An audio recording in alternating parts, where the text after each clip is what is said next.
Hello दोस्तों, आज मैं आपको कहानी सुनाने जा रही हूँ आर्यभट्ट, जिसे लिखा है गुणाकर मूले ने। बहुत पुरानी बात है, करीब 1500 साल पुरानी। उस जमाने में आज के पटना शहर को पाटलिपुत्र कहते थे। यह नगर कुसुमपुर के नाम से भी जाना जाता था। बहुत बड़ा नगर था, बल्कि कह सकते हैं कि उस समय यह हमारे देश का सबसे बड़ा नगर था। सीधी और चौड़ी सड़कें, कई मंजिली इमारतों की कतारें, हरे भरे बाग बगीचे। इन बगीचों में बड़ी तादाद में खिलने वाले फूलों के कारण ही इस नगर को कुछ लोग कुसुमपुर अथवा पुष्पपुर भी कहते थे। आज से कोई 2500 साल पहले गंगा, सोन और गंडक नदियों के संगम पर इस नगर की नींव पड़ी थी। यह नगरी नंद राजाओं और चंद्रगुप्त तथा अशोक जैसे प्रसिद्ध मौर्य सम्राटों की राजधानी थी। आरंभ में गुप्त सम्राटों ने भी यहीं से देश पर शासन किया था। दूर दूर तक इस नगर की कीर्ति फैली हुई थी। देश के ही नहीं बल्कि दूसरे देशों के यात्री भी इस नगर के दर्शन के लिए पहुंचते थे। राजधानी होने से यहाँ देश भर के नामी पंडित एकत्र होते थे। उनसे विद्या हासिल करने के लिए देश के कोने कोने के विद्यार्थी भी यहाँ पहुँचते थे। पाटलिपुत्र नगर ज्योतिष अध्ययन के लिए काफी मशहूर था। इसी नगर की बात है। उस दिन सवेरे से ही सारे नगर में बड़ी चहल पहल थी। संगम की ओर लोगों की भीड़ उमड़ पड़ी थी। नगर के ही नहीं, आसपास के गांवों के और दूर दराज के इलाके के लोग भी संगम पर एकत्र हो रहे थे। सभी लोगों को दोपहर के उस खास अवसर का इंतजार था। सभी लोग उस मौके पर संगम में डुबकी लगाने के लिए वहां एकत्र हुए थे। बात ही ऐसी थी, उस दिन सूर्य ग्रहण जो लगने वाला था। नगर के धनी मानी लोग सवेरे से ही दान दक्षिणा देने में जुटे हुए थे। ब्राह्मणों और पुरोहितों की मौज थी। कथावाचक जगह जगह कथा सुना रहे थे कि कैसे राहु नाम का राक्षस सूर्य देवता को निगल जाता है और तब ग्रहण लगता है। कथा थी कि विप्रचित्त नाम के एक ब्राह्मण थे। उनकी पत्नी का नाम सिंहिका था। काफी ज्यादा आयु होने पर सिंहिका ने एक पुत्र को जन्म दिया। उसका नाम रखा गया राहु। माँ बाप के लाड़ प्यार ने राहु को नटखट और झगड़ालू स्वभाव का बना दिया था। जब समुद्र मंथन हुआ तो उसमें से अन्य वस्तुओं के साथ अमृत भी निकला। उसे ग्रहण करने के लिए देवताओं की पंगत बैठी। वेश बदलकर और लुक छिपकर राहु भी देवताओं की उस पंगत में शामिल हो गया। अमृत परोसा जाने लगा। राहु को भी अमृत मिला, मगर जैसे ही राहु ने अमृत के प्याले को मुंह से लगाया, वैसे ही सूर्य और चंद्र ने उसे पहचान लिया। उन्होंने तुरंत विष्णु को बुलाया। विष्णु ने तत्काल अपने चक्र से राहु का सिर काट दिया, किंतु राहु ने थोड़ा सा अमृत चख लिया था, इसीलिए उसका सिर अमर बन गया। उसे सूर्य और चंद्र पर बड़ा क्रोध आया। तब से जब भी मौका मिलता है, राहु राक्षस बनकर चंद्र अथवा सूर्य को निगलता रहता है। वही राहु आज पुनः सूर्य को निगलने जा रहा था। भरी दोपहरी में धरती पर अंधकार छा जाएगा। लोग डरे हुए थे। ब्राह्मण पुरोहित लोगों को समझा रहे थे, ग्रहण के समय उपवास रखो, खूब दान पुण्य करो, ब्राह्मणों को दिल खोलकर दान दक्षिणा दो, तभी इस राक्षस के चंगुल से सूर्य देवता को जल्दी से जल्दी मुक्ति मिलेगी। सभी और आवाजें सुनाई दे रही थी, दे दान तो छूटे गिरान, दे दान तो छूटे गिरान। पाटलिपुत्र नगर से थोड़ी दूर एक आश्रम में कुछ दूसरा ही माहौल था। वह आश्रम एक टीले पर था। वहां भी आज बड़ी चहल पहल थी, लेकिन वह चहल पहल कुछ दूसरे प्रकार की थी। वह आश्रम भी कुछ भिन्न प्रकार का था। टीले पर बसे उस आश्रम के लंबे चौड़े आंगन में तांबे, पीतल और लकड़ी के तरह तरह के यंत्र रखे हुए थे। उनमें से कुछ यंत्र गोल थे, कुछ कटोरे के आकार के, कुछ वर्तुलाकार और कुछ शंकु के आकार के थे। दरअसल वह एक वेधशाला थी। आकाश के ग्रहों और तारों की स्थितियों और गतियों को जानने के लिए उन यंत्रों का उपयोग होता था। उस दिन उन यंत्रों के इर्द गिर्द कई नामी ज्योतिषी और बहुत से विद्यार्थी एकत्र हुए थे। वहां भी ग्रहण के उस अवसर की आतुरता से बाट देखी जा रही थी। वहां के ज्योतिषी भली भांति जानते थे कि ठीक किस क्षण ग्रहण लगने वाला है और ठीक किस क्षण छूटेगा। उन्होंने हिसाब लगाकर पहले से ही भविष्यवाणी की थी कि ठीक किस समय ग्रहण लगेगा, यह कहां कहां दिखाई देगा और कितने समय तक रहेगा। आज उन्हें देखना था कि उनका हिसाब ठीक निकलता है या नहीं। इसलिए सभी ज्योतिषी उत्सुकता से उस क्षण का इंतजार कर रहे थे। उनमें से कुछ आचार्य और विद्यार्थी इस बात पर भी चर्चा कर रहे थे कि ग्रहण क्यों लगता है। कुछ आचार्य यह भी कह रहे थे कि इसमें बहस करने की कोई जरूरत नहीं है। पुराणों में लिखा है, दूसरे धर्म ग्रंथों में भी लिखा है कि राहु नाम का राक्षस ही सूर्य और चंद्र को निगलता है, तभी ग्रहण लगते हैं। हमें धर्म ग्रंथों की बातों पर यकीन करना चाहिए। लेकिन वहां एक तरुण विद्यार्थी ऐसा भी था जो यह मानने के लिए तैयार नहीं था कि किसी राहु के कारण ग्रहण लगता है। वह साधारण विद्यार्थी नहीं था, वह करीब 20 साल का तरुण पंडित था। दक्षिण भारत के गोदावरी नदी के तट के अश्मक जनपद से ज्योतिष और गणित का गहन अध्ययन करने के लिए वह इतनी दूर पाटलिपुत्र आया था।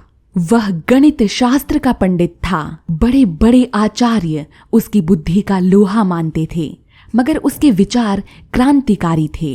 वह आंख मूंद कर शास्त्रों की पुरानी बातें मानने को तैयार नहीं था, इसीलिए जब तब अपने सही विचार सुना देता था। पुराणपंथी लोग तिलमिला जाते थे। आज सूर्य ग्रहण का दिन था, इसीलिए बड़े यकीन के साथ वह सुना रहा था, समझा रहा था। पुराणों और धर्म ग्रंथों में लिखी यह बात सच नहीं है कि राहु नाम का कोई राक्षस सूर्य को निगल जाता है और दान पुण्य करने से सूर्य देवता को छुटकारा मिलता है।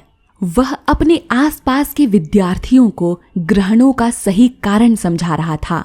पृथ्वी की बड़ी छाया जब चंद्रमा पर पड़ती है तो चंद्र ग्रहण होता है, और इसी प्रकार चंद्र जब पृथ्वी और सूर्य के बीच आता है और वह सूर्य को ढक लेता है तब सूर्य ग्रहण होता है। आज भी ऐसा ही होने वाला है। गणित की सहायता से हिसाब किताब लगाकर हम पहले ही जान सकते हैं कि पृथ्वी और सूर्य के बीच में ठीक किस समय चंद्र आएगा और किस स्थान पर ऐसा सूर्य ग्रहण दिखाई देगा। कोई राहु सूर्य को निगलता है, यह बात मनगढ़ंत है, यह पुराणों की कथा है। दरअसल शनि, मंगल या शुक्र की तरह राहु कोई ठोस ग्रह नहीं है। ज्योतिष शास्त्र में महज एक काल्पनिक बिंदु को राहु का नाम दिया गया है। इसीलिए यह कहना गलत है कि कोई राहु नाम का राक्षस सूर्य या चंद्र को निगल जाता है। ग्रहणों के समय इतनी हाय तौबा मचाने की जरूरत नहीं है। यह प्राकृतिक नियम है और किसी दान पुण्य से इसे बदला नहीं जा सकता है। वह तरुण पंडित बड़े विश्वास के साथ अपनी बात कह रहा था। पाटलिपुत्र की उस वेधशाला के दूसरे ज्योतिषी उस तरुण पंडित के ऐसे क्रांतिकारी विचारों से परिचित थे और वे उसका आदर करते थे। जो ज्योतिषी लकीर के फकीर थे, वो उस तरुण पंडित के विचारों को सुनकर तिलमिला उठते थे। परंपरा से प्राप्त विचारों का खंडन करना उन्हें बर्दाश्त नहीं होता था, परंतु लाचार थे। उस तरुण के तर्कों का खंडन करने का साहस उनमें नहीं था। सचमुच ही बड़ी तेज बुद्धि थी उस तरुण की। ग्रहणों के बारे में ही नहीं, आकाश की दूसरी अनेक घटनाओं के बारे में भी उसके अपने स्वतंत्र विचार थे। उस तरुण पंडित का नाम था आर्यभट्ट। कभी कभी लोग उन्हें आर्यभट्ट के नाम से भी पुकारते थे, पर उनका सही नाम आर्यभट्ट ही था। हम बता चुके हैं कि आर्यभट्ट दक्षिण भारत के अश्मक प्रदेश से पाटलिपुत्र आए थे। वो अश्मक प्रदेश में पैदा हुए थे, इसीलिए बाद में लोग उन्हें आश्मकाचार्य के नाम से भी जानने लगे थे। अपने प्रदेश में उनकी कीर्ति पहले ही फैल चुकी थी। अब कुछ अरसा पहले वे उस जमाने के प्रख्यात नगर पाटलिपुत्र पहुंचे थे। यहां आने का उनका असली मकसद था अपने नए विचारों का प्रचार करके लोगों के अंधविश्वास को दूर करना। लेकिन साथ ही वो उत्तर भारत के ज्योतिषियों के विचारों का भी अध्ययन करना चाहते थे। आर्यभट्ट जन्म कुंडली देखकर भविष्य बताने वाले ज्योतिषी नहीं थे, वे एक कुशल गणितज्ञ थे और हम जानते हैं कि आकाश के ग्रहों और नक्षत्रों की गतियों का ठीक ठीक हिसाब लगाने के लिए गणित का पंडित होना अत्यंत जरूरी है। आर्यभट्ट ऐसे ही ज्योतिषी थे। छोटी उम्र में ही उन्होंने गणित और ज्योतिष का गहन अध्ययन किया था। आर्यभट्ट राजाओं और मंत्रियों की खुशामद करने वाले ज्योतिषी भी नहीं थे। दरअसल वे एक शुद्ध वैज्ञानिक थे। उनका मकसद था आकाश की घटनाओं का अध्ययन करना, ग्रहों और तारों के बारे में सही सही जानकारी हासिल करना। इसीलिए निर्भय होकर उन्होंने अपने विचार सामने रखे। ग्रहणों के बारे में आर्यभट्ट के विचार हम जान चुके हैं। इसी प्रकार हमारी धरती के बारे में भी उनके विचार बड़े क्रांतिकारी थे। उस जमाने में सभी लोग, ज्योतिषी भी, यही समझते थे कि हमारी पृथ्वी आकाश में स्थिर है। धर्म ग्रंथों का भी यही कहना था कि हमारी पृथ्वी विश्व के मध्य भाग में स्थिर है और आकाश के तारे इसकी परिक्रमा करते रहते हैं। सैकड़ों वर्षों से लोग यही बात मानते आ रहे थे। किसी ज्योतिषी के मन में इस सवाल को लेकर कोई नई बात उठी भी होगी तो भी धर्मशास्त्रों के वचनों के खिलाफ कुछ कहने का साहस उनमें नहीं था। लेकिन आर्यभट्ट में ऐसा साहस था। अपनी बात कहने में वो बिल्कुल नहीं चूकते थे। ऐसे समय वह धार्मिक विचारों की भी परवाह नहीं करते थे। इसीलिए बड़े साहस के साथ उन्होंने पृथ्वी की गति के बारे में अपने नए विचार खुलकर जाहिर किए। आर्यभट्ट हमारे देश के पहले ज्योतिषी थे जिन्होंने साफ शब्दों में कहा कि पृथ्वी स्थिर नहीं है, यह अपनी धुरी पर चक्कर लगाती है। यह उसी प्रकार अपनी धुरी पर चक्कर लगाती है जैसे लट्टू अपनी कील पर घूमता है। पृथ्वी अपनी धुरी पर चक्कर लगाती है और आकाश का तारामंडल स्थिर है। आर्यभट्ट बड़े यकीन के साथ कहते थे, तो फिर आकाश के तारे हमें चक्कर लगाते क्यों दिखाई देते हैं? पृथ्वी के चक्कर लगाने का पता हमें क्यों नहीं चलता? आर्यभट्ट का उत्तर था, समझ लो कि नदी में एक नाव है और वो धारा के साथ तेजी से आगे बढ़ रही है। तब उसमें बैठा हुआ आदमी किनारे की स्थिर वस्तुओं को उल्टी दिशा में जाता हुआ अनुभव करता है। उसी प्रकार आकाश के तारों की बात है। पृथ्वी पश्चिम से पूर्व की ओर घूमती है और उसके साथ हम भी घूमते रहते हैं। इसीलिए आकाश का स्थिर तारामंडल हमें पूरब से पश्चिम की ओर जाता जान पड़ता है। दरअसल यह तारामंडल स्थिर है, पृथ्वी ही अपनी धुरी पर चक्कर लगाती है। आज तो स्कूल के विद्यार्थी भी जानते हैं कि पृथ्वी अपनी धुरी पर चक्कर लगाती है। सभी जानते हैं कि इसी कारण धरती पर रात और दिन का चक्र चलता रहता है। लेकिन आर्यभट्ट के जमाने में यह एकदम नया विचार था। हमारे देश में आर्यभट्ट के पहले किसी ने भी यह बात नहीं कही थी। धर्म ग्रंथों में भी यही लिखा था कि पृथ्वी स्थिर है। किसकी बात माने, धर्म ग्रंथों की या आर्यभट्ट की? जहां तक ग्रहणों की बात है, कुछ ज्योतिषियों ने आर्यभट्ट के मत को मान लिया था, परंतु कोई भी ज्योतिषी उनके इस मत को मानने के लिए तैयार नहीं होता था कि पृथ्वी अपनी धुरी पर घूमती है ना ताज्जुब की बात। आज यदि कोई कहे कि पृथ्वी स्थिर है तो लोग उसे पागल समझेंगे, उसकी बात पर हंसेंगे।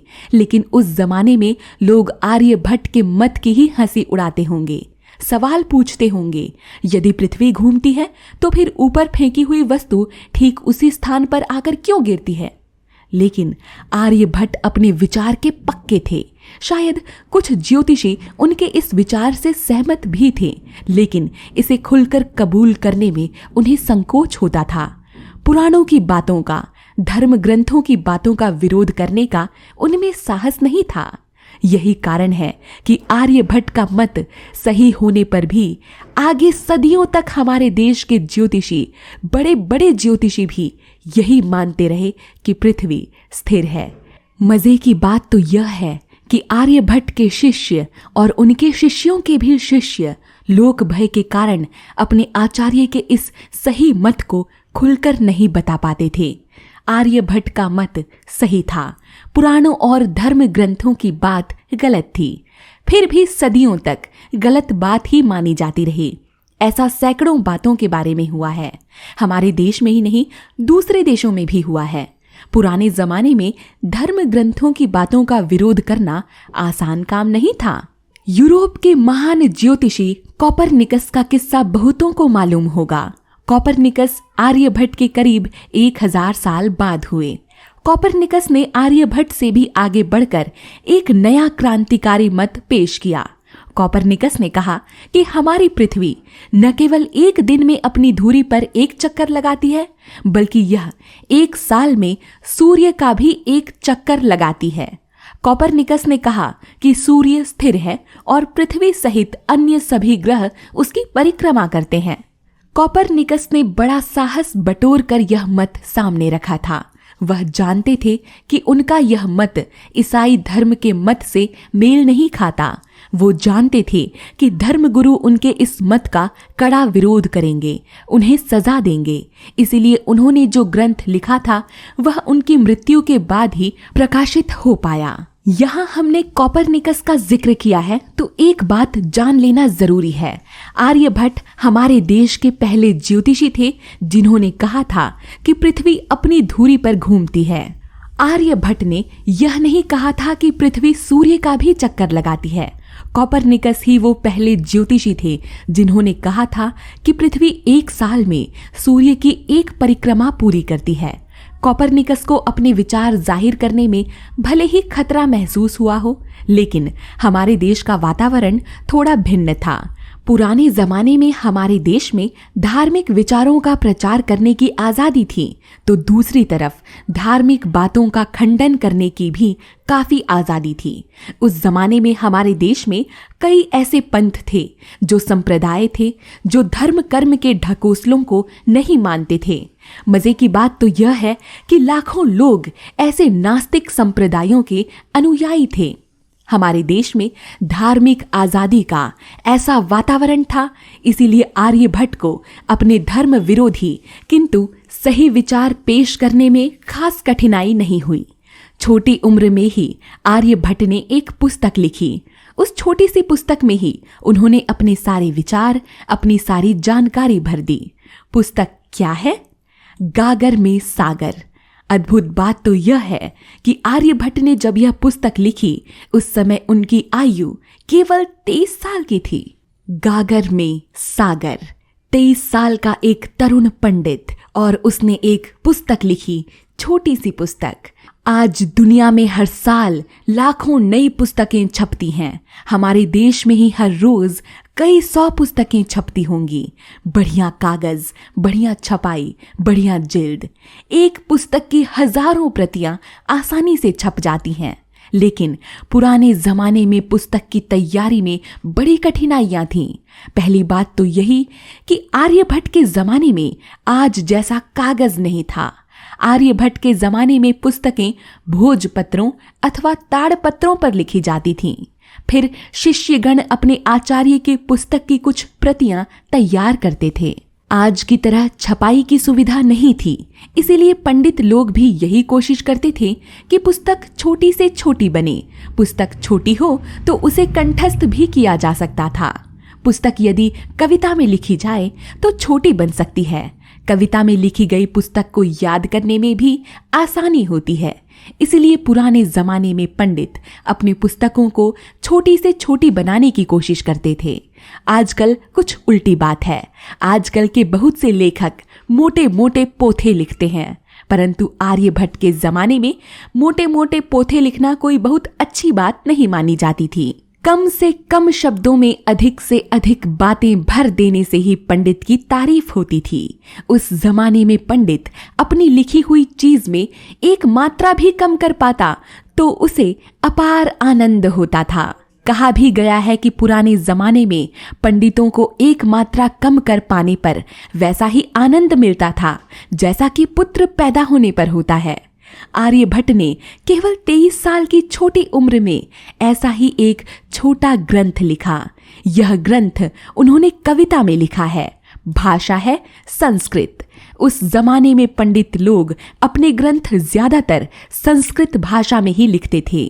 आज की हमारी हिंदी, मराठी, बांग्ला आदि भाषाएं संस्कृत से ही निकली हैं। यह बात नहीं है कि उस जमाने के सभी पंडित छोटे छोटे ग्रंथ ही लिखते थे। उस जमाने में महाभारत जैसे बड़े बड़े पोथे भी लिखे गए, बहुत सारे पुराण लिखे गए। इन पुराणों में छोटी छोटी बातों को खूब बढ़ा चढ़ाकर बताया गया है। इनमें बहुत सारे मनगढ़ंत किस्से भी हैं। उस जमाने में कुछ ज्योतिषियों ने भी बड़े बड़े ग्रंथों की रचना की है। वराह मिहिर की ही बात ले लीजिए। वराह मिहिर भी आर्यभट्ट के समय में ही हुए, लगभग 1500 साल पहले, परंतु आयु में वो आर्यभट्ट से छोटे थे। वराह ने छोटे बड़े कई सारे ग्रंथ लिखे, लेकिन वराह के इन ग्रंथों में फिजूल की बहुत सारी बातें ठूस दी गई हैं। आर्यभट्ट का ग्रंथ ऐसा नहीं है। इसमें ऐसी कोई बात नहीं है जिसका गणित या ज्योतिष से कोई ताल्लुक ना हो। इसमें एक शब्द भी फिजूल का नहीं है। आर्यभट्ट का ग्रंथ शुद्ध विज्ञान का ग्रंथ है। आर्यभट्ट के इस ग्रंथ में कुल 121 श्लोक हैं। हर श्लोक में 2 पंक्तियां। इसका मतलब यह हुआ कि पूरे ग्रंथ में कुल मिलाकर 242 पंक्तियां हैं। आजकल इतनी पंक्तियों को केवल 10 पृष्ठों में आसानी से छापा जा सकता है। बस इतना ही बड़ा है आर्यभट्ट का यह महान ग्रंथ।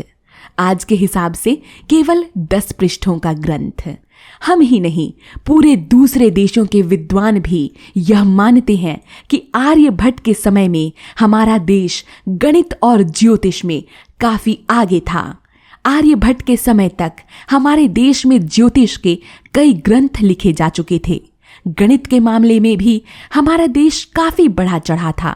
सबसे बड़ी बात यह है कि आर्यभट्ट के समय तक हमारे देश में नए अंकों की खोज हो चुकी थी।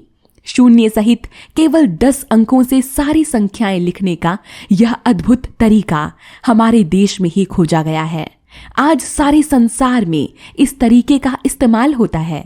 संसार को भारत की यह एक बहुत बड़ी देन है। उस जमाने में गणित और ज्योतिष में भारत इतना आगे था, फिर भी आर्यभट्ट ने उन सारी बातों को अपने छोटे से ग्रंथ में भर दिया है।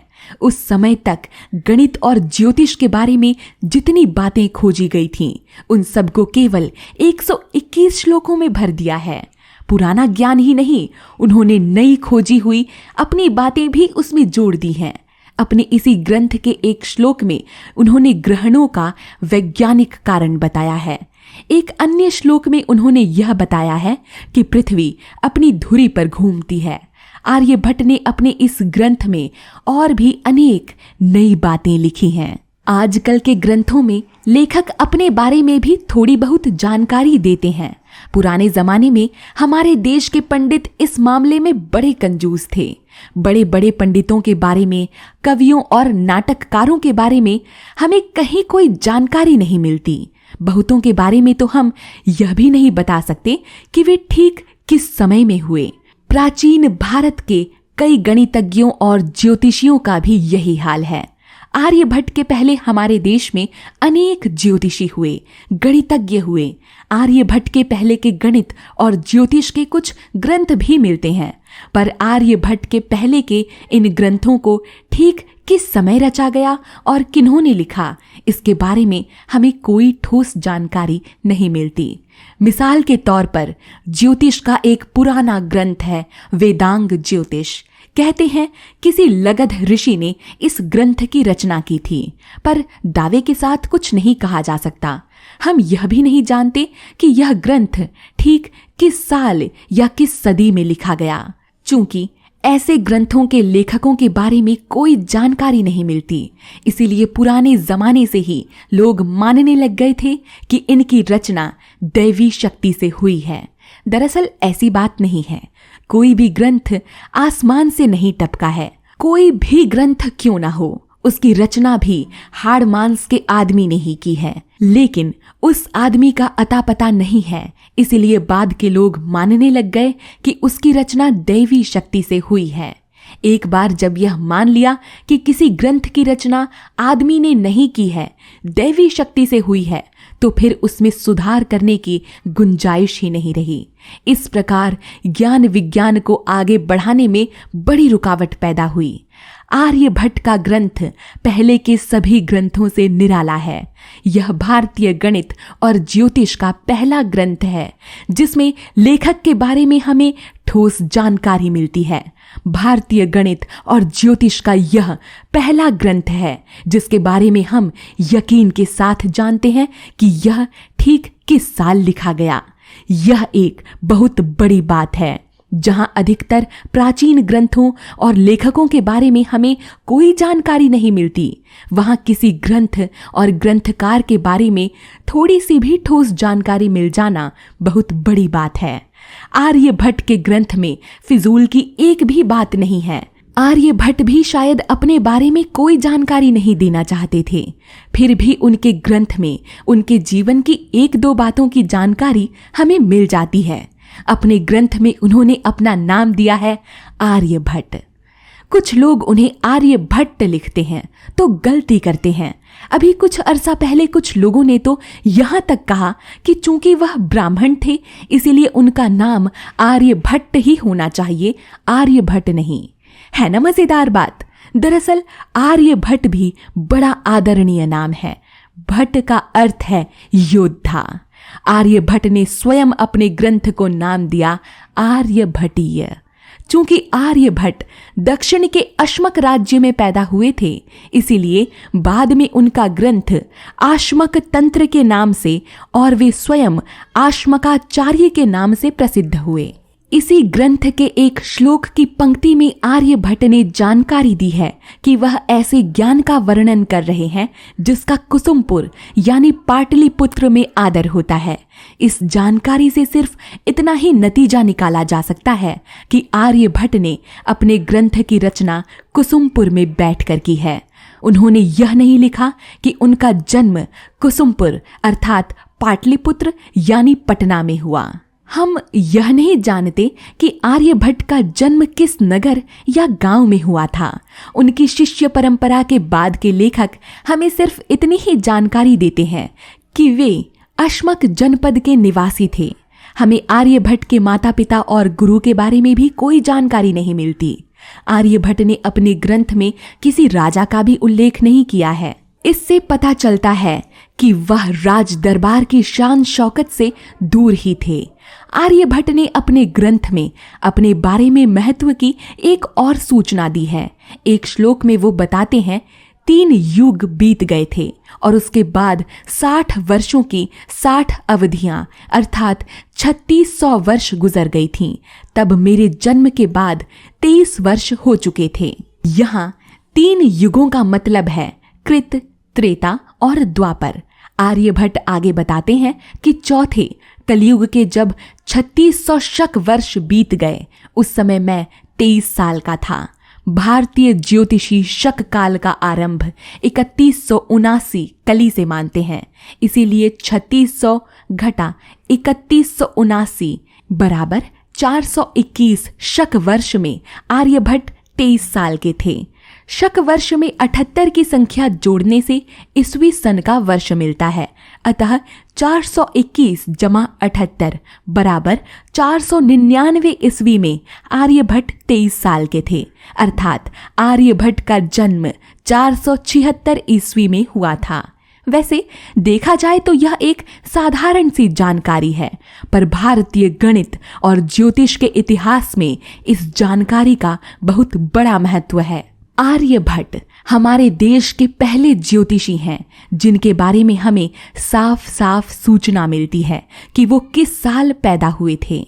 बस आर्यभट्ट के जीवन के बारे में इससे अधिक हमें कोई जानकारी नहीं मिलती। हम नहीं जानते कि उन्होंने अपना आगे का जीवन कहाँ गुजारा। हम यह भी नहीं जानते कि वो किस साल जीवित रहे। दरअसल आर्यभट्ट ने स्वयं साफ साफ शब्दों में यह नहीं कहा कि उन्होंने अपने ग्रंथ की रचना 23 साल की आयु में की है। उनके कथन के आधार पर आजकल के अनेक विद्वानों ने यह नतीजा निकाला है कि ग्रंथ लिखते समय आर्यभट्ट की आयु 23 साल की थी। 23 साल की आयु में ऐसे ग्रंथ की रचना कोई अनोखी बात नहीं है। हम जानते हैं कि संसार के बड़े से बड़े वैज्ञानिकों ने काफी कम उम्र में ही अपनी बुद्धि का चमत्कार दिखाया है। महान गणितज्ञों के बारे में तो अक्सर ऐसा ही हुआ है। आर्यभट्ट भी एक महान गणितज्ञ थे, एक महान ज्योतिषी भी। प्राचीन जगत के महान वैज्ञानिकों में आज उनकी गणना होती है। इसीलिए आर्यभट्ट ने 23 साल की आयु में अपने ग्रंथ की रचना की हो तो इसमें आश्चर्य की कोई बात नहीं है। वराहमिहिर ने ज्योतिष पर कई ग्रंथ लिखे। ब्रह्मगुप्त और भास्कराचार्य के 1 से अधिक ग्रंथ मिलते हैं, लेकिन आर्यभट्ट का केवल एक ही ग्रंथ मिलता है, कुल जमा 121 श्लोकों का ग्रंथ। आर्यभट्ट ने शायद 1-2 पुस्तकें और लिखी होंगी, परंतु वे आज नहीं मिलती। उनकी यह आर्यभट्टीय पुस्तक भी बड़ी मुश्किल से ही नष्ट होते होते बच पाई है। ऐसा क्यों हुआ? आर्यभट्ट जब इतने बड़े गणितज्ञ थे, ज्योतिषी थे, तो फिर उनके ग्रंथों को जतन से क्यों नहीं रखा गया? वराहमिहिर के ग्रंथ हमेशा पढ़े जाते रहे। आज फुटपाथ पर बैठकर भविष्य भांपने वाले ज्योतिषी के पास भी वराह की 1-2 पुस्तकें देखने को मिल जाती हैं। फिर क्या कारण है कि आर्यभट्ट जैसे महान वैज्ञानिक की पुस्तकों को हिफाजत से नहीं रखा गया? उनकी आर्यभट्टीय पुस्तक की हाथ की लिखी कुछ प्रतियां भी बड़ी मुश्किल से ही मिली हैं। अभी 200 साल पहले जब नए सिरे से प्राचीन भारत के गणित और ज्योतिष का अध्ययन शुरू हुआ, तो उस समय विद्वानों को आर्यभट्ट के इस ग्रंथ की प्रति उपलब्ध नहीं थी। अभी कोई 125 साल पहले दक्षिण की मलयालम लिपि में इस ग्रंथ की 2-3 प्रतियां मिली। तभी जाकर हमें और सारे संसार को प्राचीन भारत के इस महान वैज्ञानिक के बारे में अधिक जानकारी मिली। आख्यान कथाओं वाले प्राचीन भारत के अनेक ग्रंथ सदियों तक जीवित रहे, पूजित रहे। दूसरी ओर आर्यभट्टीय जैसे वैज्ञानिक ग्रंथ भुला दिए गए, तो इससे हमें बड़ा आश्चर्य भी नहीं होना चाहिए। हमने देखा है कि आर्यभट्ट पुराणपंथी नहीं थे, दकियानूस नहीं थे। उन्होंने अपनी बात खुलकर कही है और उनकी कई बातें धार्मिक मतों के खिलाफ थीं। शायद इसीलिए बाद में आर्यभट्ट के ग्रंथ को जानबूझकर भुला दिया गया। दूसरे अनेक बढ़िया ग्रंथों की ऐसी ही दुर्गति हुई है। इसका मतलब यह नहीं है कि आरंभ में आर्यभट्ट के ग्रंथ को सम्मान नहीं मिला। आर्यभट्ट के विचारों का आदर करने वाले भी काफी लोग थे, इसलिए थोड़े ही समय में दूर दूर तक उनके ग्रंथ की कीर्ति फैल गई थी। आगे भी हम देखेंगे कि आर्यभट्ट का यह ग्रंथ अरब देशों में पहुंचा। अरब विद्वानों ने आर्यभट्ट के मतों को अपनाया। फिर यूरोप में आर्यभट्ट के मतों का प्रचार प्रसार हुआ। भारत में आर्यभट्ट की शिष्य परंपरा सदियों तक कायम रही।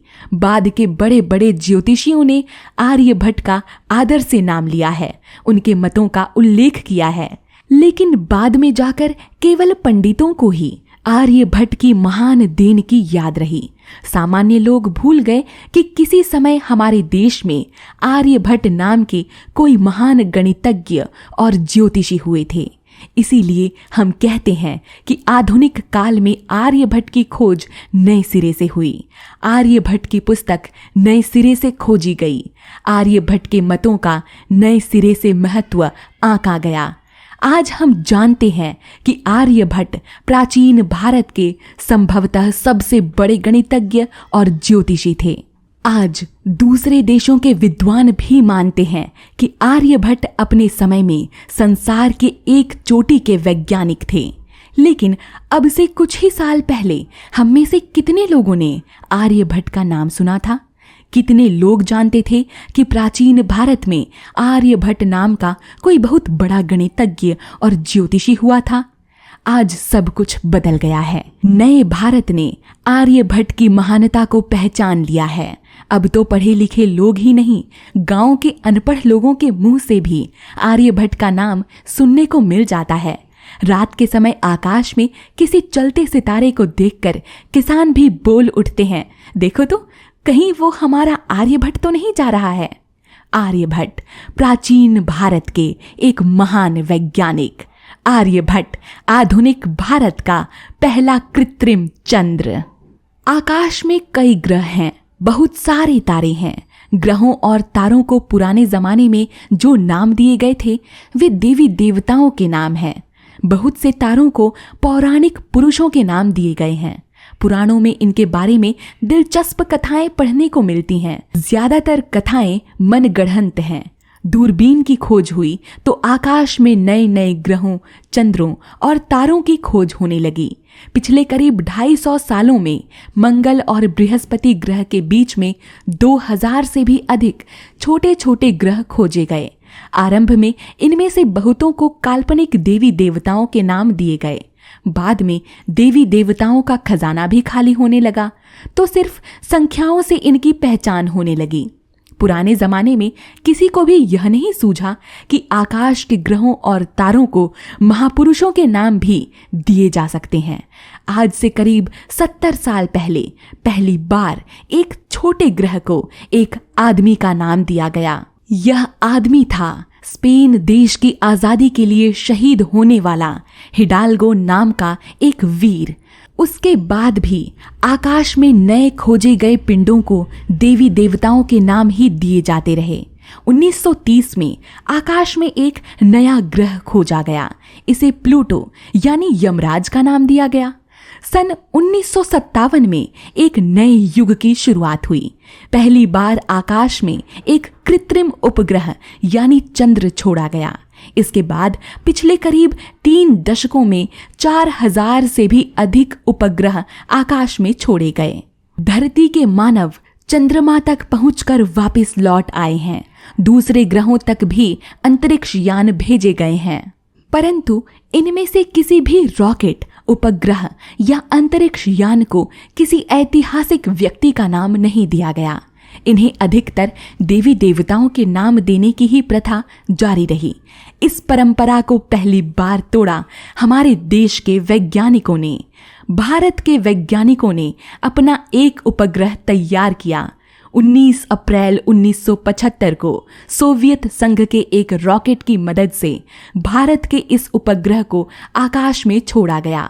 भारत के इस पहले कृत्रिम चंद्र को नाम दिया गया आर्यभट्ट। सारे संसार में आर्यभट्ट का नाम गूंज उठा। बहुतों को तो पहली बार यह नाम सुनने को मिला। कई लोग एक दूसरे से पूछने लगे, कौन था आर्यभट्ट? बहुतों ने ब्रह्मगुप्त, वराहमिहिर और भास्कराचार्य के नाम सुन रखे थे, परंतु नहीं जानते थे कि इनसे भी पहले हमारे देश में आर्यभट्ट नाम के कोई महान गणितज्ञ ज्योतिषी हुए हैं। इसीलिए सभी लोग आर्यभट्ट के बारे में जानने के लिए उतावले हो उठे। आर्यभट्ट के बारे में लोगों को थोड़ी बहुत जानकारी मिलने लगी। फिर उसके 1 साल बाद ही आर्यभट्ट को याद करने का एक और बढ़िया मौका मिला। यह सन 1976 की बात है। याद कीजिए कि आर्यभट्ट का जन्म किस साल हुआ था। आर्यभट्ट का जन्म 476 ईस्वी में हुआ था। सन 1976 में आर्यभट्ट की 1500वीं जयंती मनाई गई। इस मौके पर दिल्ली में एक बड़ा समारोह हुआ। इसमें देश विदेश के विद्वानों ने भाग लिया। इन विद्वानों ने आर्यभट्ट के बारे में नई नई जानकारी दी। इसी मौके पर हमारे देश की विज्ञान अकादमी ने आर्यभट्ट के ग्रंथ को 2-3 संस्करणों में बढ़िया रूप में प्रकाशित किया। मूल आर्यभट्टीय और इसका हिंदी अनुवाद भी प्रकाशित किया। भारत के डाक तार विभाग ने आर्यभट्ट उपग्रह का एक टिकट भी जारी किया। आर्यभट्ट का नाम तो मशहूर हो गया, पर अब भी बहुत से लोग नहीं बता सकते कि आर्यभट्ट ने किन किन नई बातों की खोज की थी। एक बात तो यही है कि आर्यभट्ट की पुस्तक को समझना सरल नहीं है। उनके बाद इन्हीं विषयों पर दूसरे ज्योतिषियों ने सरल पुस्तकें लिखीं। वे पुस्तकें अधिक प्रसिद्ध हुईं। मिसाल के तौर पर भास्कराचार्य की लीलावती पुस्तक को ले लीजिए। भास्कराचार्य आर्यभट्ट के कोई 600 साल बाद हुए। उनकी लीलावती पुस्तक हमारे समय तक संस्कृत की पाठशालाओं में पढ़ाई जाती रही। इसीलिए बड़े बूढ़े लोग आज भी लीलावती का नाम लेते रहते हैं। बड़े बूढ़े लोग आज भी लीलावती के पहेलीनुमा सवाल नए विद्यार्थियों को सुनाते रहते हैं। इसीलिए बहुतों को भास्कराचार्य का नाम भी याद रहा। आर्यभट्ट का ग्रंथ भिन्न किस्म का है। किसी पंडित के पास बैठकर ही उस ग्रंथ को समझा जा सकता है। बाद में सरल ग्रंथ लिखे गए। इसीलिए भी पिछली कुछ सदियों में आर्यभट्ट के ग्रंथ को लगभग भुला दिया गया था। पर आर्यभट्ट की खोजों को कौन मिटा सकता था? आर्यभट्ट के मतों का देश में ही नहीं विदेशों में भी प्रचार हुआ था। आज से 1000 साल पहले अरब देशों में आर्यभट्ट का नाम बड़े आदर से लिया जाता था। अरबी ग्रंथों में अर्ज बहर नाम से कई जगहों पर उनका उल्लेख है। मध्य एशिया के मशहूर महापंडित अल बरूनी ने आर्यभट्ट की खूब प्रशंसा की है। अरबी पंडितों ने ही भारतीय विज्ञान की बातों को यूरोप पहुंचाया। ज्योतिष और गणित के अनेक ग्रंथों के अनुवाद शुरू में अरबी भाषा में हुए थे, फिर इन्हीं ग्रंथों के यूरोप की भाषाओं में अनुवाद हुए। इस प्रकार भारत के ज्ञान विज्ञान का यूरोप में प्रचार हुआ। भारत के विज्ञान की बातें यूरोप में कैसे पहुंची, यह जानने के लिए हम एक शब्द पर विचार करेंगे। यह एक शब्द की कहानी है। रेखा गणित का एक ऐसा शब्द है, जीवा। यहां हमें इस गहराई में नहीं जाना कि इस जीवा का मतलब क्या है। बस समझ लीजिए कि एक खास प्रकार की रेखा का नाम जीवा है। गणित व ज्योतिष के ग्रंथों में यह शब्द अवश्य देखने को मिल जाता है। हमारे ज्योतिष के ग्रंथ अरब देशों में पहुंचे। इन ग्रंथों का अरबी भाषा में अनुवाद होने लगा। अनुवादकों के सामने यह जीवा शब्द आया तो वह रुक गए। वो जानते थे कि इस जीवा शब्द का ठीक ठीक अर्थ क्या है, लेकिन यह एक खास शब्द था। इसका एक खास अर्थ था। यह एक पारिभाषिक शब्द था। इसीलिए उन्होंने संस्कृत के इस शब्द का अरबी भाषा में तर्जुमा नहीं किया। इस संस्कृत शब्द को ज्यों का त्यों अपना लिया। अरबी लिपि में स्वर अक्षर नहीं है, यानी ई ऊ आदि के लिए उसमें अक्षर नहीं है। इसीलिए जीवा शब्द को अरबी में ज ब के रूप में लिखा जाने लगा। अरबी विद्वान जब इस ज ब शब्द को पढ़ते थे तो समझ जाते थे कि यह एक खास शब्द है, यह भारतीय शब्द है और इसका खास अर्थ है। बाद में अरबी ग्रंथ यूरोप में पहुंचे। अरबी ग्रंथों के यूरोप की लैटिन भाषा में अनुवाद होने लगे। यूरोप के विद्वानों के सामने यह ज ब शब्द आया तो वे अचरज में पड़ गए। क्या अर्थ है इस शब्द का?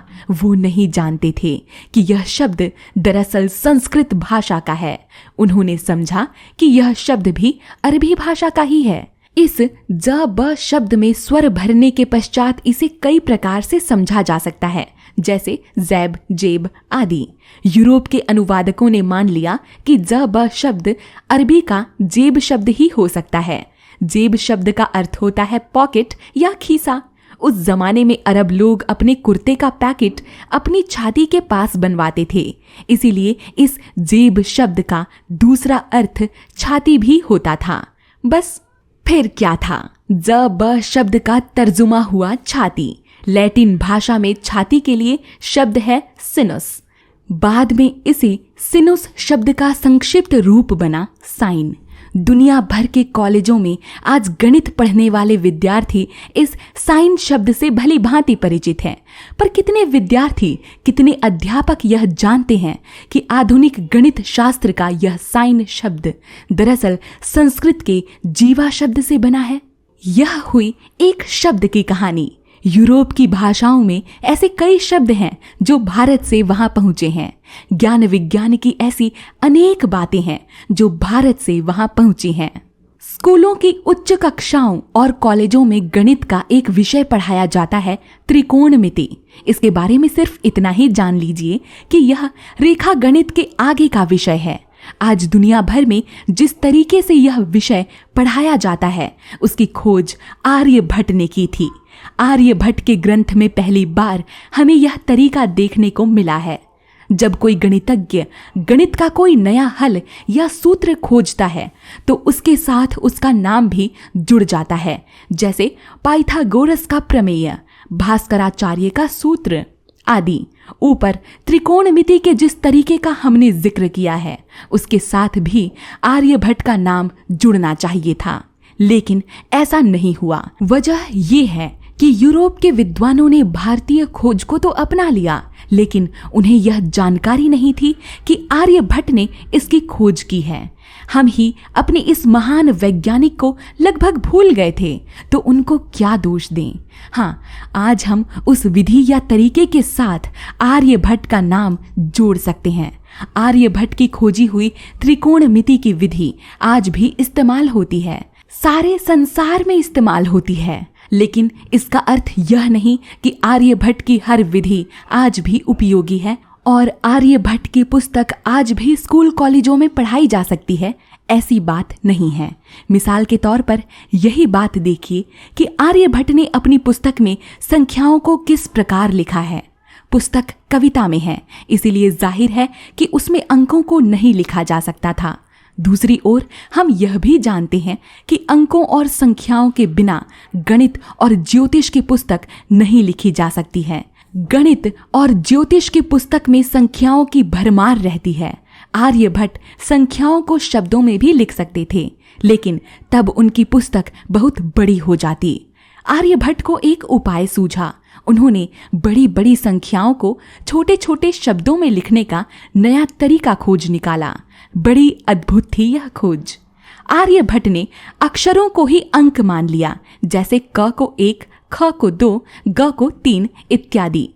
स्वरों को उन्होंने 100,000, 10,000 स्वरों को उन्होंने 100,000, 10,000 आदि के बढ़ते मान दिए। इस प्रकार व्यंजनों और स्वरों के मेलजोल से बड़ी संख्या लिखने का एक नया तरीका खोज निकाला। इसके लिए उन्होंने एक नियम भी खोजा। अपने ग्रंथ के आरंभ में सिर्फ एक श्लोक में ही उन्होंने इस पूरे नियम की जानकारी दी है।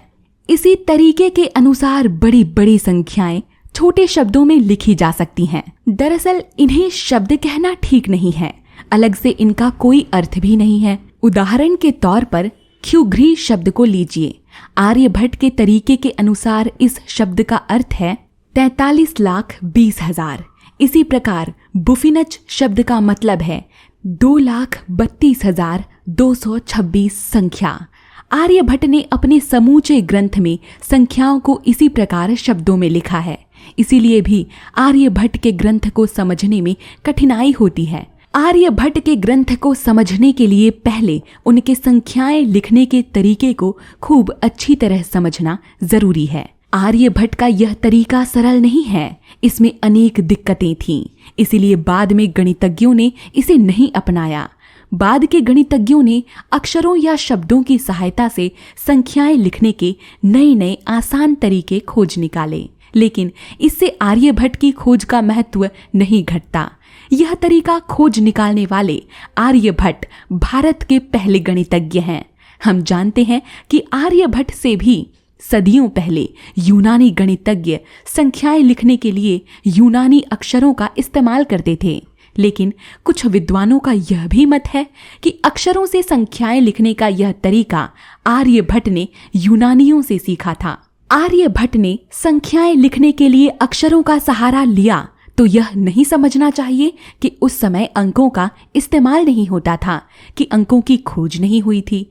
आर्यभट्ट को अपने ग्रंथ की रचना कविता में करनी थी, इसीलिए लाचार होकर उन्हें यह नया तरीका खोजना पड़ा, वरना आर्यभट्ट के समय तक हमारे देश में शून्य सहित केवल 10 अंकों से सारी संख्याएं लिखने की खोज हो चुकी थी। इसमें सबसे बड़ी बात थी शून्य की खोज।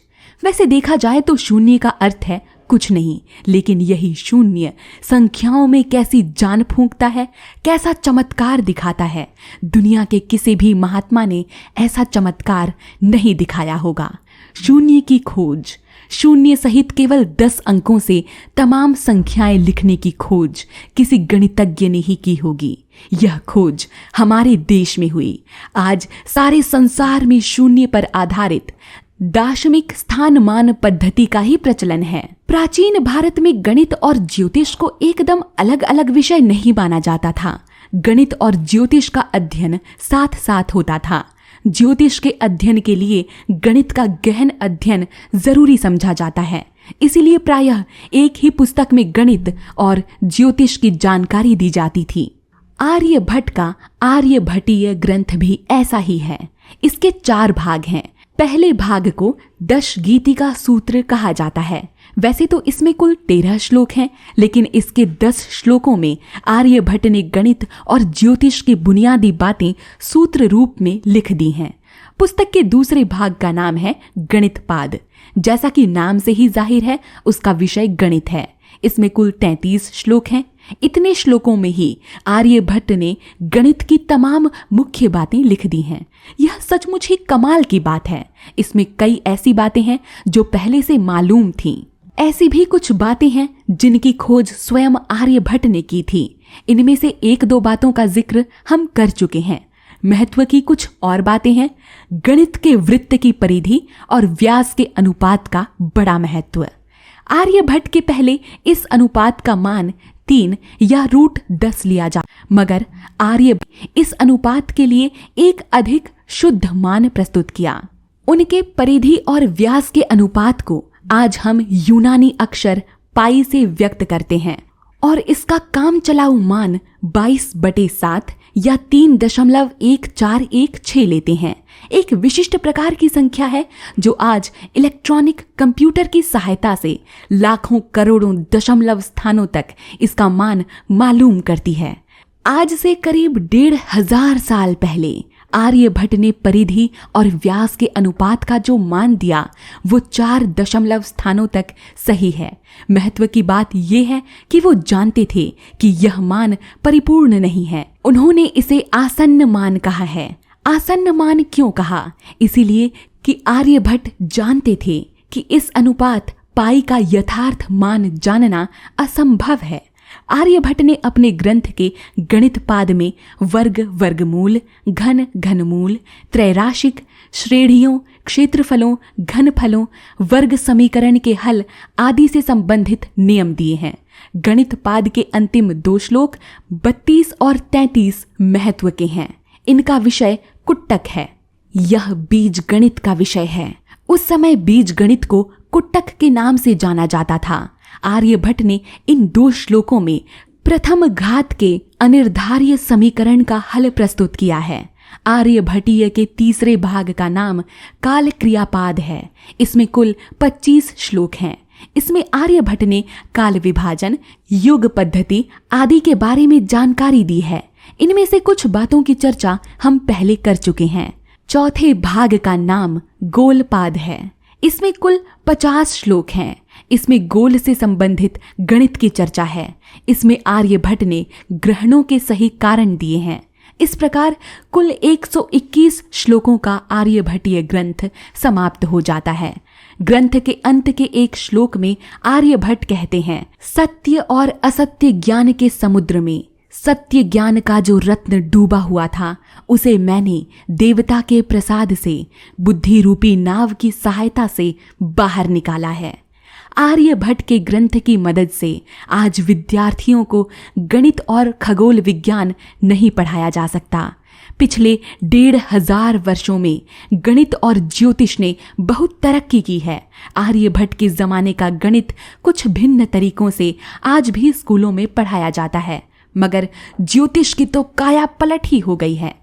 इसीलिए आर्यभट्ट के ग्रंथ में ज्योतिष की जो जानकारी है उसका आज यही महत्व है कि हमें आज से 1500 साल पहले के भारतीय ज्योतिष के बारे में जानकारी मिल जाती है। बहुत प्राचीन काल में पुरोहित लोग ही ज्योतिषी होते थे। आकाश के ग्रहों और तारों की गतियों का लेखा जोखा रखते थे।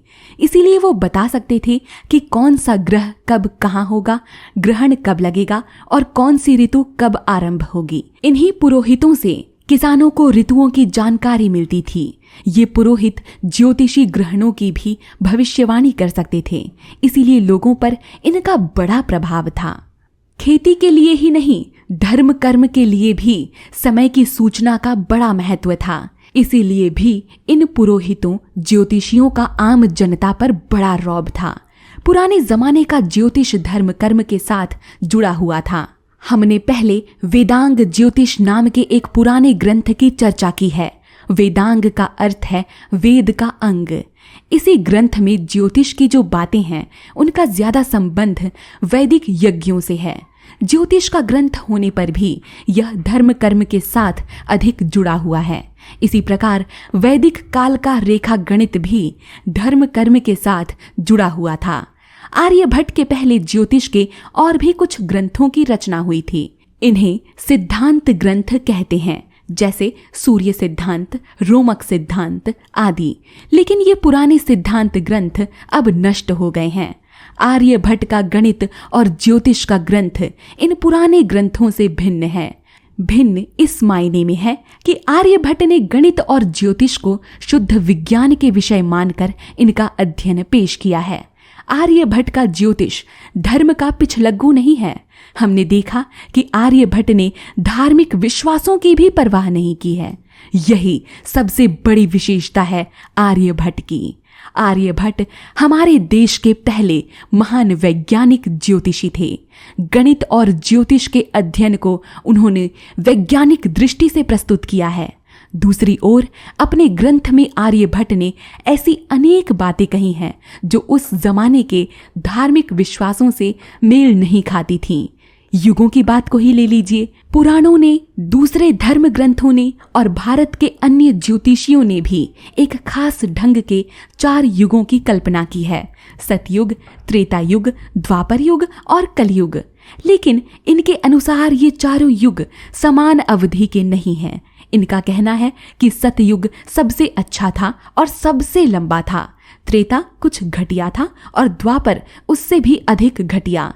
इसीलिए त्रेता सतयुग से छोटा है और द्वापर त्रेता से भी छोटा। पुराण यही बताते हैं। सबसे घटिया है वर्तमान कलयुग, यह सबसे छोटा भी है। लेकिन आर्यभट्ट ने इन सब कल्पित बातों को नहीं माना।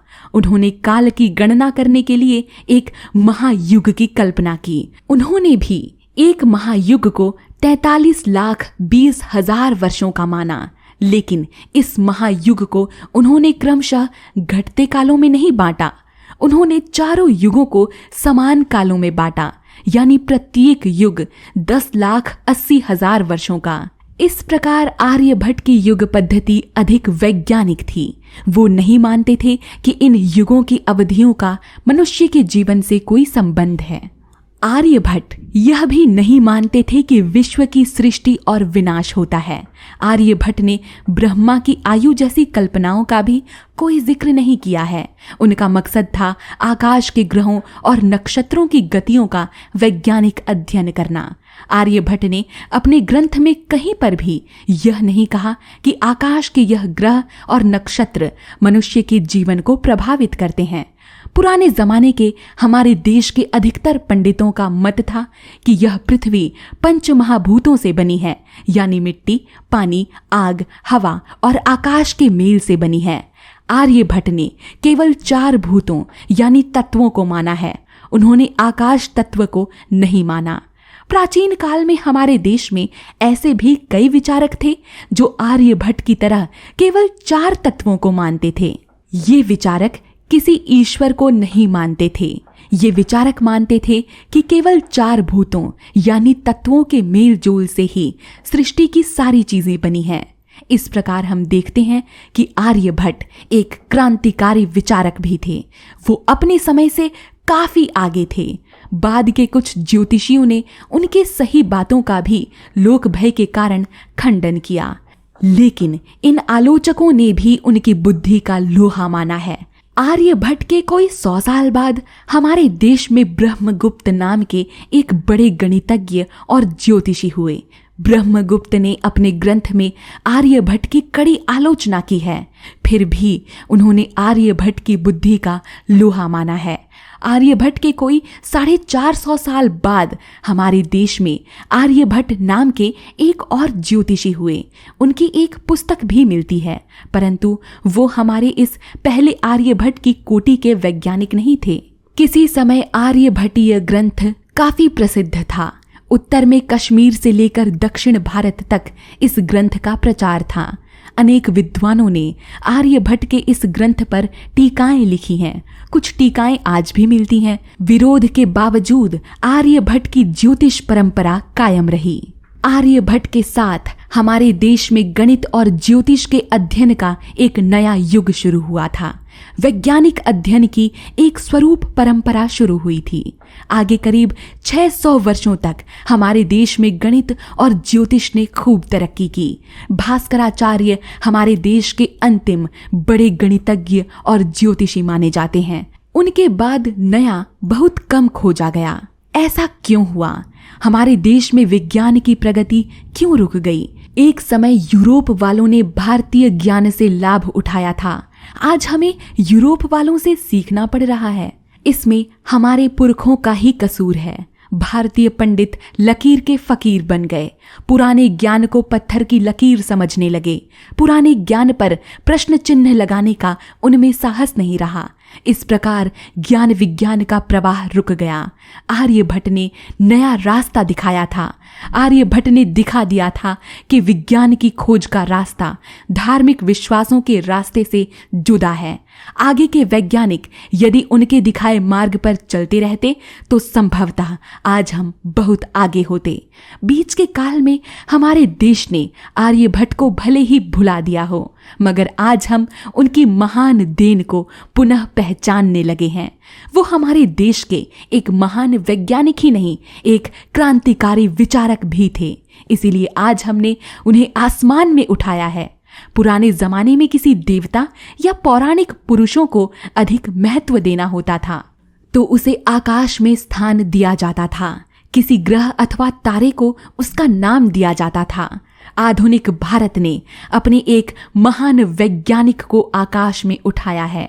भारत ने अपने पहले कृत्रिम चंद्र को किसी काल्पनिक देवता का नहीं, अपने एक महान वैज्ञानिक का नाम दिया, आर्यभट्ट। आर्यभट्ट भारतीय विज्ञान का सबसे बड़ा चमकीला सितारा। आर्यभट्ट नए भारत का पहला कृत्रिम चंद्र।